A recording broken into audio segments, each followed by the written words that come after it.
The same old thing we did last week.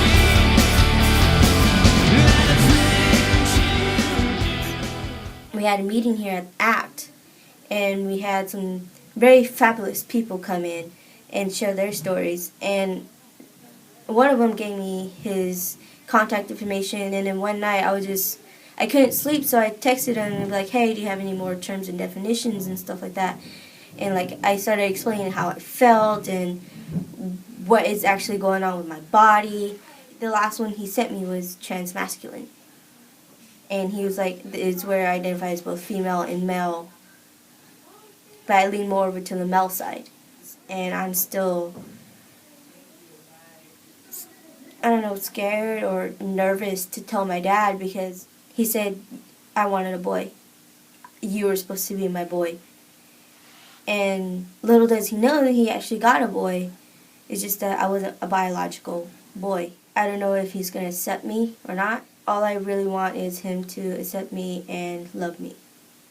I have a friend who committed suicide. As a matter of fact, it'll be 4 months tomorrow, because he was tired of getting called faggot every time he logged onto Facebook or any type of social media. You would think that something like that would affect kids at our school, and instead it's just happening more. I'm a very strong LGBT ally, and there's also a lot of judgmental people, as you'll find anywhere. A thing that we suffer from at our high school is homophobic slurs, and it's something that really needs to be talked about, because I think people don't understand how degrading they can be. Not everyone needs to come to the agreement at the end of the day we're all people, and people they don't look at that, they don't understand that, okay, yeah, I'm gay or I'm lesbian, we all have hearts, and we're always getting put down. We're supposed to be here to lift each other up and all that stuff, and we don't, because we degrade each other. My dad was actually transgender, or he came out as transgender when I was about 2.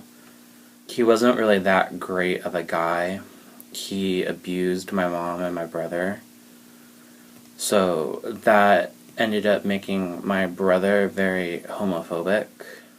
So he was very abusive to me, and he'd always call me the derogatory terms faggot. I didn't know what I was until I was 13, and I found porn in my brother's room, and I was more interested in the guy that was in the porn than I was the woman.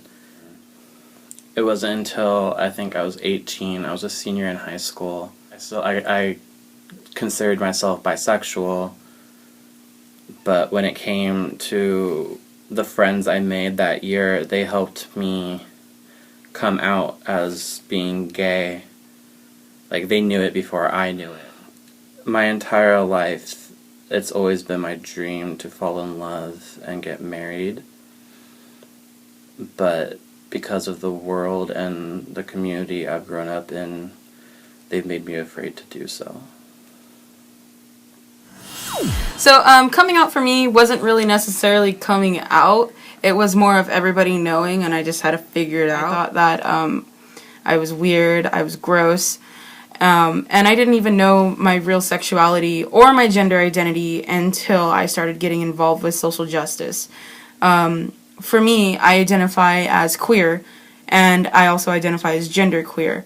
The boxes that I felt like I had to fit in, whether it be bisexual, gay, lesbian, pansexual, or anything like that, I felt like I just didn't belong in any of those, and for that reason I coined the term queer, because I'm just not straight. Being genderqueer has been kind of a journey for me, because I never really questioned my gender identity up until 2 years ago. My gender expression fluctuates, and being where I am and living where I do live, it was very confusing and very hard for me to even come out as genderqueer. I technically haven't even came out to my dad, which is a really big issue for me. He's very homophobic. But luckily, I have a great support system. I'm involved with many groups who love me and who think I'm awesome, and I love being involved with advocacy, which helps me also filter my experiences and filter my bad experiences and make me the strong advocate that I am. You may be in a bad place right now, but it does get better. It always gets better. There are resources like The Trevor Project, Suicide Prevention Hotline, your high school's GSA. PFLAG, Help make your community a better place for LGBT youth.